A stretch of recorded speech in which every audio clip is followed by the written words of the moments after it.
Salam guys, hari ini aku nak test satu barang ni yang baru sampai pada Shopee ni, iaitu pelampung untuk Mini 5 Pro aku. Okey, biasanya kalau kita terbang ke atas permukaan air macam laut ke sungai ke tasik ke kan, mesti kita rasa macam anxious lah, atau risau, takut apa drone kita jatuh ke dalam air tu kan. Kalau dah jatuh tu ya selamat lah drone tu. Okay guys, sebab tu kita timbang dulu berapa berat pelampung ni. Berat dia dalam 39 gram, hampir 40 gram lah. So tak adalah berat sangat. Hari ni aku nak buat testing lah. Benda ni berkesan ke tak untuk mengapungkan drone kita bila dia mendarat di atas permukaan air. Dan juga aku nak tengok apa kesan dia terhadap flight, penerbangan drone tu sendiri. Adakah drone tu nanti bila berada di udara akan stabil ke tak, ataupun bila dia dah mendarat di permukaan air tadi, dia boleh take off balik ke tak, macam tu. Okey, ni sekarang aku dah siap pasang dia punya ni frame dia tu. Okey, sekarang aku nak pasang dia punya pelampung pula. Okey, dia datang dengan ni lah, pengikat ni dia stretchable guys. So senang lah kita nak buat, kita nak nak pasang dia. Okey, mula pasang yang belah kiri dulu. Sekarang kita pasang yang belah kanan .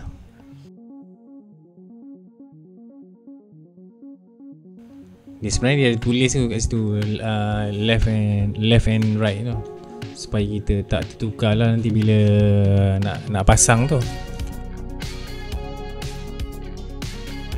Okey, sekarang kita dah siap pasang dah. Sekejap lagi aku akan test untuk mendarat di atas permukaan air dan take off daripada permukaan air.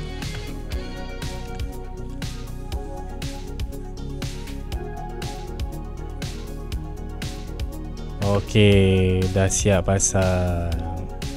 Macam ni lah keadaan dia bila siap pasang. Okey, handsome tak? Cute tak macam ni?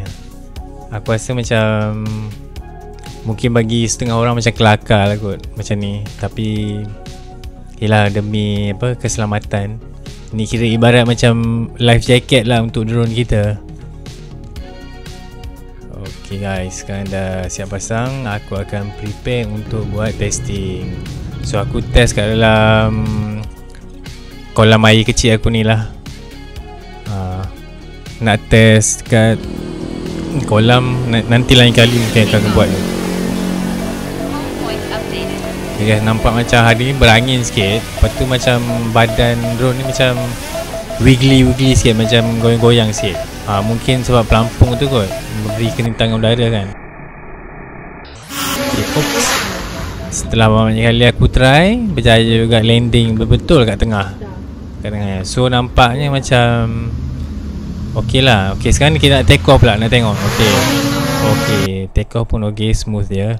Sekarang ni kita tengok slow mo pula, sebab aku nak tengok adakah terdapat percikan air masa dia take off tu. Takut percikan air tu nanti terkena dekat drone kita, takut rosak pula drone kita nanti kan. Okay, jom kita tengok.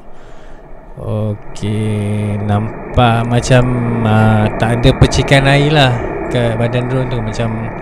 So okey lah, bagi aku selamat lah macam ni. Okey, cuma satu benda aku perasan ialah angin lah. Jadi bila ada angin tu akan menolak pelampung tu. Jadi badan drone kita tu nanti tak berapa stabil lah, goyang macam ni kan. Bila terus slow mo ni lagi nampak lah dia goyang-goyang tu.